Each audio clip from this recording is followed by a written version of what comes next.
I was brought up around musicians. My mum and dad were both in bands when they were younger. And my dad taught me how to play piano and guitar when I was 9. I've been brought up around music and musicians, so I started playing from that. Not at all, not at all. I did it because music was a big part of family. It was very family orientated, and it was a big part of my upbringing. I never, when I was younger, I never went to stage school. I never knew this is what I was going to do. You know, I was just a normal kid that liked to play music, and this is it's great that my hobby is what I'm doing now. I wouldn't say feisty. I like to have an input. So and it's great.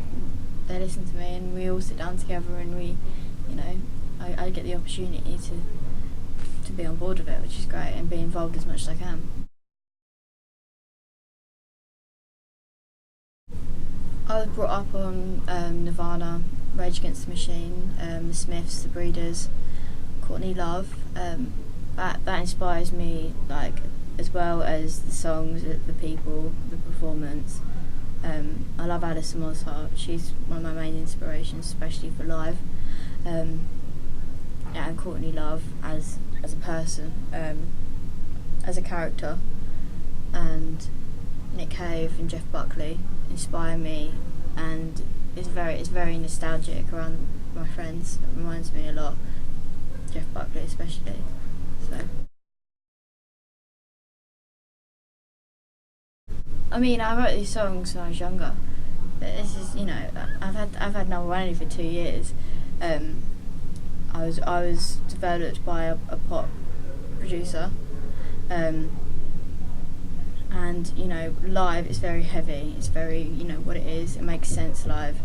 I'm 16. I've got a lot of time to, I don't want to just emulate the tracks. I still don't know really what I'm writing about and what I'm talking about. I mean, now it's moved on a bit from then. I found my feet. I know who I am. I've experienced a lot, and I've grown up a lot over the last year. I can't wait to start writing the next album. I've built my own studio. I'm going to start. I've learned how to produce, started playing drums, and I hopefully want to get to a point where I can put it all down myself. And I reckon that'll come over, the next 2 years. I mean, this album, it's contrasting. There's heavier stuff on there, and like I said, live, it's really heavy. And my mates from a band, it's very band driven, and yeah, it will be because that's, like I said, these are my inspirations, and I found my feet, so.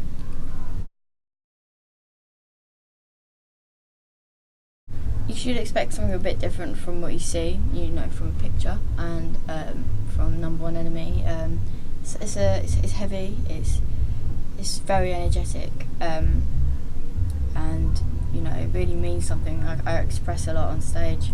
I relieve sort of stress, anger, whatever, and it's also a lot of fun. That's what you can expect. It sort of flips it on its head a bit, which is great.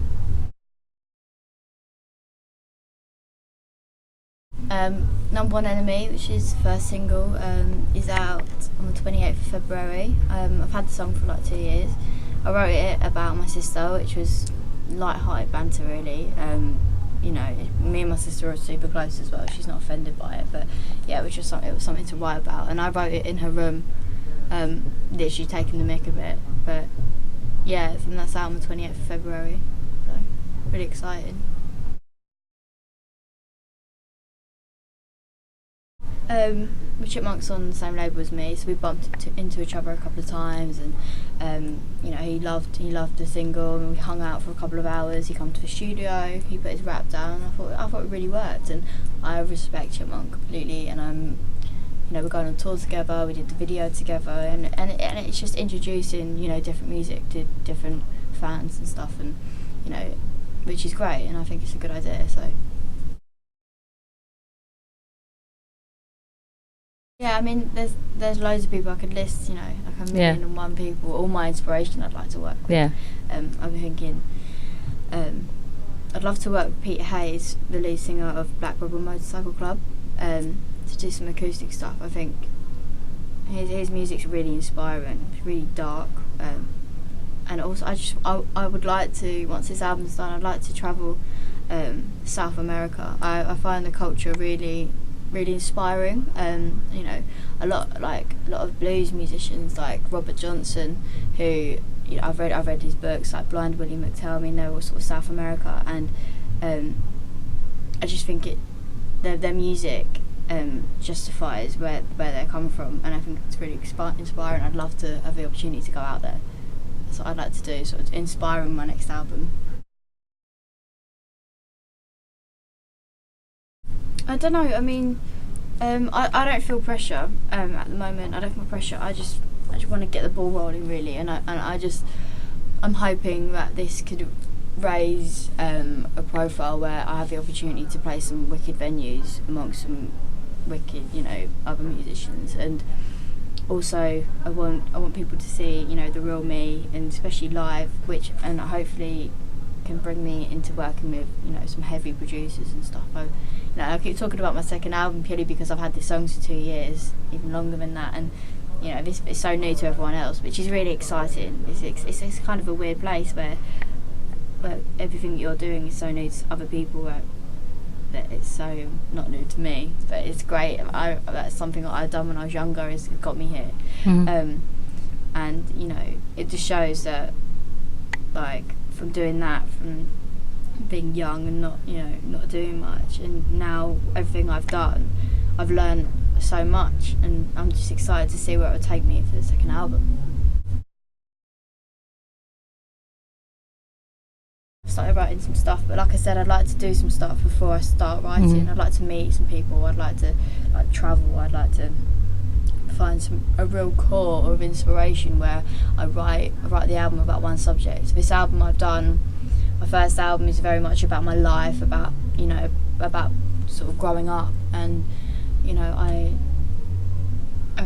want to have something to write about, just one thing to write about, you know, different aspects and elements of that, where, you know, where there's the good and the bad of it. That's what I really want to do.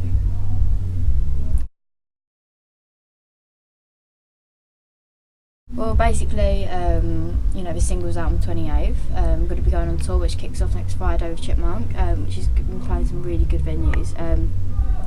And maybe in the next couple of the second single, literally just promoting everything, you know, getting out there really as much as I can, playing as many gigs as I can, you know, spreading it. So it'll be great.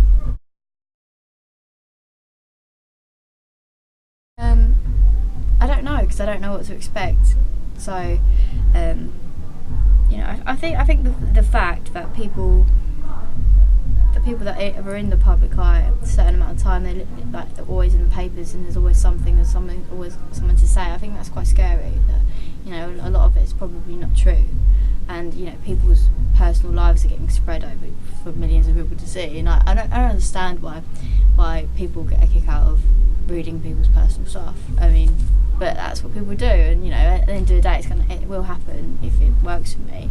So I just think, you know, I don't read that stuff. You know, I just do my own thing, and I'm here to do music, and you know, I've never needed to know what people's opinions were before. So you know, I'm just going to keep my head up, and I want people to see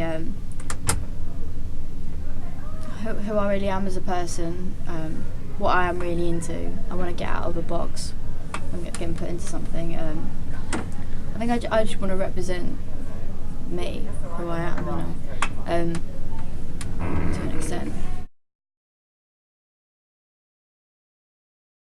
I write when I feel like I need to get something on my chest. I mean, you know, I know when I need to write. I won't have any pen or paper, but I'll put my phone on record, and I'll sit and write something. And sometimes I'm a blank page. I write when something's happened, something like, you know, that I really ponder about, really think about. That's when I write.